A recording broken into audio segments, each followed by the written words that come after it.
So hi guys, Adarsh here. आज के इस वीडियो में मैं आप लोगों को बताने वाला हूं कि आपकी आईआईटीज में, एनआईटीज में, ट्रिपल आईआईटीज में और जीएफटीआईज में टोटल नंबर ऑफ सीट्स कितनी। उससे पहले मैं बता दूं यार कि हर साल पिछले अगर 3-4 साल का ट्रेंड देखा जाए, आपके आईआईटीज ले लो, एनआईटीज ले लो, जीएफटीआईज ले लो या फिर ट्रिपल आईआईटीज ले लो, इनमें नंबर ऑफ सीट्स हर साल थोड़ी थोड़ी करके इंक्रीज हुई है। ठीक है, इस साल भी चांसेस है कि कुछ नए कोर्सेज वो आ सकते हैं। तो जो मैं डेटा आप लोगों को बताऊंगा, ये ध्यान रखना कि 2020 के हिसाब से डेटा है और उसको मैं कंपेयर करूंगा 2019 के हिसाब से, 19 की जो डेटा है उसके हिसाब से। अब 2021 की जो डेटा है वो तकरीबन आप मान सकते हो कि 2 महीने या 3 महीने के बाद आप लोगों को एग्जैक्ट नंबर बताया जाएगा कि कितने नंबर ऑफ सीट्स बढ़ाई गई हैं या घटाई गई। सबसे पहले हम एक छोटी छोटी बातों को तुम लोगों को बता देता है। सबसे छोटी बात मैं ये बताना चाहता हूँ, कुछ बच्चों के दिमाग में आता है कि भैया फीमेल न्यूमररी सीट्स क्या होती है। फीमेल न्यूमररी सीट्स बेसिकली क्या है ना यार, जैसे कि हम लोग आईआईटीज ले लो या फिर एनआईटीज ले लो, इसमें नंबर ऑफ गर्ल्स कैंडिडेट बहुत कम होती है और ये फैक्ट है। इसमें कोई बुरा मानने वाली बात नहीं है, फैक्ट है। क्योंकि आपकी बहन अगर होगी तो जनरली आप उसे चाहते हो कि ठीक है वो मेडिकल सेक्टर में चले जाए या कॉमर्स ले ले, वो आईआईटीज वगैरह में आप उनको भेजना जल्दी चाहते नहीं हो इंजीनियरिंग सेक्टर में। ठीक है, तो जो आईआईटीज के डायरेक्टर थे या फिर जो गवर्निंग बॉडी है एमएचआरडी है, उन्होंने डिसीजन लिया कि नंबर ऑफ सीट्स जो है वो तकरीबन पहले तो 14% था, फिर उसके 17% किया गया और अब जो वो सीट्स कर दी गई है फीमेल न्यूमररी सीट्स उसे 20% कर दी गई। इसका मतलब ये है कि 20% मिनिमम गर्ल्स ऑफ आईआईटीज में जाएंगी ही जाएगी। हाँ, उसका रैंक अगर खराब भी होगा स्टिल उसे चांस मिलेगा कि वो आईआईटीज में जाए। अब इसका मतलब ये नहीं है कि वो क्वालिफाई नहीं करेगी तब भी उसे आईआईटी में सीट मिल जाएगी, नहीं। इसका वो फीमेल के लिए सीट है, उसमें जो बॉयज के लिए जो भी सीट थे उसमें कोई भी दिक्कत नहीं आने वाली। ध्यान रहे, इसके बाद मैं आगे बढ़ूंगा तब मैं आप लोगों को सीट्स के बारे में भी बताऊंगा। पहले कोटा के बारे में जान लो। जैसे आईआईटीज में यार कोई भी होम स्टेट कोटा वाला सिस्टम होता ही नहीं है। जैसे कि आईआईटीज हो गए, आईआईटी मतलब इंडियन इंस्टीट्यूट ऑफ टेक्नोलॉजी, तो यहाँ पे आपको होम स्टेट का फायदा नहीं मिलता। अब होम स्टेट क्या होता है भैया? होम स्टेट का फायदा मतलब जनरली ये होता है कि जिस जगह से आप क्लास 12 की एग्जामिनेशन देते हो ना, तो वो आप लोगों की होम स्टेट हो जाती है। सपोज आप बिहार के रहने वाले हो लेकिन आपने क्लास 12 की जो पढ़ाई है वो आपने तमिलनाडु से की या फिर आपने केरला से किया, तो आपका होम स्टेट क्या हो गया? आपका होम स्टेट हो गया केरला या फिर तमिलनाडु। अगर आपने मुंबई से किया तो आपका होम स्टेट क्या हो गया? मुंबई। जो कॉलेजेस है एनआईटीज जो है, एनआईटीज में होम स्टेट का फायदा आप लोगों को मिलता है। 4 इंस्टीट्यूशंस बेसिकली आप लोगों की क्या क्या है? आईआईटी, एनआईटी, ट्रिपल आईआईटी और जीएफटीआई, ये 4 इंस्टीट्यूशंस हैं। इन 4 इंस्टीट्यूशंस में जो आईआईटी होती है उसमें कोई भी होम स्टेट का फायदा नहीं मिलता है। ठीक है, जो एनआईटीज होती है, नेशनल इंस्टीट्यूट ऑफ टेक्नोलॉजी, उसमें आप लोगों को होम स्टेट का फायदा मिलता है।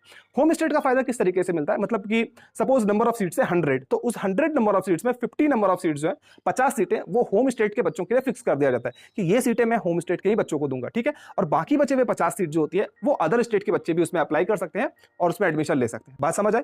तो that is called home state. लेकिन होम स्टेट का फायदा ना जो बच्चे बिहार में रहते हैं, जो बच्चे यूपी में रहते हैं, जो बच्चे राजस्थान में रहते हैं, उनको ज्यादा नहीं मिल पाता क्योंकि यहाँ पे जेईई एस्पिरेंट्स बहुत ही ज्यादा है और जनरली ये देखा जाता है कि होम स्टेट की जो कट ऑफ है वो ज्यादा जाती है अदर स्टेट के हिसाब से। मतलब ये है कि आप अगर होम स्टेट के हो और बिहार के हो तो आपको और अच्छा रैंक लाना पड़ेगा, तब जाके आप लोगों को सीट मिलेगी। ये जनरली मैं बता रहा हूँ। तो मैंने यहाँ पे आईआईटी की सीट्स रखे हैं। तो आईआईटी की सीट्स यार पिछले साल ना तकरीबन कितनी इंक्रीज हुई थी अगर आप देखोगे तो आप भी थोड़ी सी चौंक जाओगे। तो आईआईटीज की भी सीट यार पिछले साल इंक्रीज हुई थी अच्छी खासी। ठीक है, और अर्लियर जो थी वो थी तकरीबन 13-13,500 के हिसाब, और अभी जो सीट हो गई वो 16,000 के तकरीबन हो गई।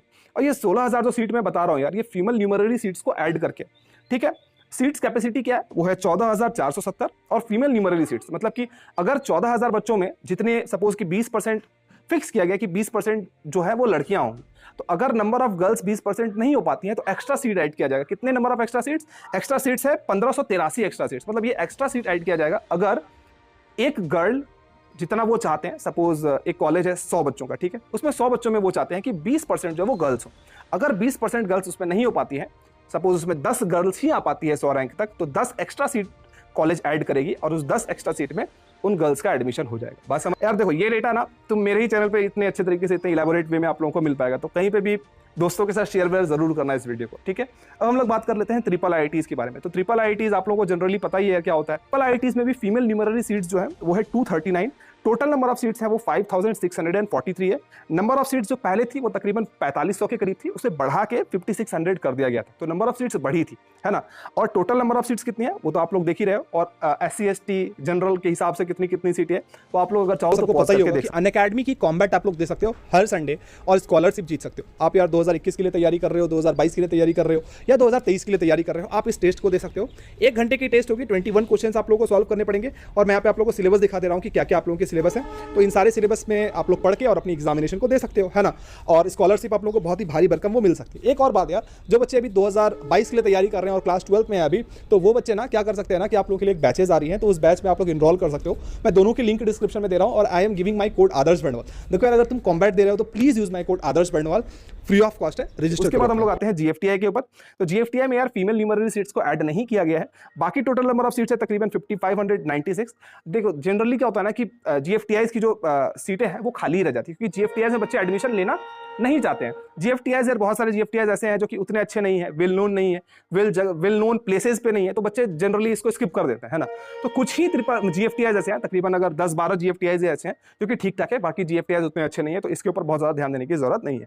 इसके बाद हमारा आता है एनआईटी। तो एनआईटी में यार सबसे ज्यादा नंबर ऑफ सीटें हैं। एनआईटी की अगर आप टोटल नंबर ऑफ सीटों को देखोगे दैट इज 23,506। अब एनआईटीज भी यार टोटल नंबर ऑफ एनआईटीज आप सबको पता है कि कितनी है, लेकिन जितने भी एनआईटीज है उन सारे एनआईटीज क्या सारी एनआईटीज अच्छी है? नहीं, एनआईटीज सारी एनआईटीज अच्छी नहीं है। तकरीबन 23-24 ऐसे एनआईटीज है मेरे हिसाब से जो कि अच्छे एनआईटी है। बाकी सारे एनआईटीज यार ऐसे जगह पे लोकेटेड है जहां पे कंपनी आप लोगों के पास विजिट नहीं करेगी।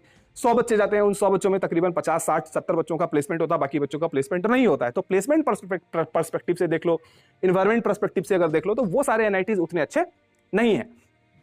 तो नंबर ऑफ सीट्स कितनी है? नंबर ऑफ सीट्स टोटल है 22,655। उसके बाद फीमेल न्यूमररी सीट्स है 851, तो उनको ऐड करके कर दिया गया है 23,506। तो पहले सीट कितनी थी? 20-21 हजार थी, उसको बढ़ा के कितना कर दिया गया? 23,050। और बाकी यहाँ पे देखो यार, open, general, SC, ST, EWS सारी की कितनी कितनी सीटें हैं वो मैंने यहाँ पे बता दी। बात समझ आई? अच्छा, अगर अभी भी तुम लोगों को ये समझ में नहीं आता ना कि रिजर्वेशन कैसे वर्क करता है, तुम लोग बताना, मैं इसके ऊपर भी एक डिटेल वीडियो करने की कोशिश करूंगा। बात समझ आई? ठीक है।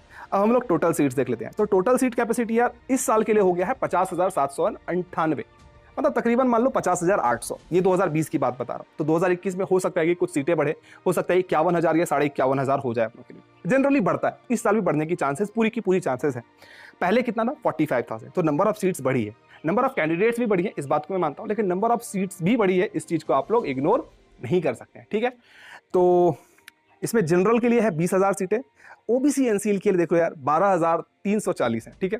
मैं भी एक जनरल कैंडिडेट हूं वैसे, तो ओबीसी के लिए 12,340। एक बात तुम लोग ये नोट करके रख सकते हो कि सपोज एक जैसे पिछले बार एक गर्ल कैंडिडेट जो ओबीसी थी उसे शायद 7,500 8,000 पे मिल गया था। तो 7,500 ओबीसी रैंक का मतलब ये कि उसका रैंक तकरीबन जनरल रैंक 24-25 हजार होगा। तो अपॉर्चुनिटी है, अगर उस तुम अपॉर्चुनिटी को निभा पाओ अच्छे तरीके से तो कॉलेज जरूर मिलेगा। और स्टिल वो कहते हैं कि नहीं मेरे लिए कम सीटें हैं या ऐसे करके, तो ये बात बहुत ही गलत है अगर तुम लोग ये सारी बातें करते हो तो, ठीक है। सीट सफिशियंट है।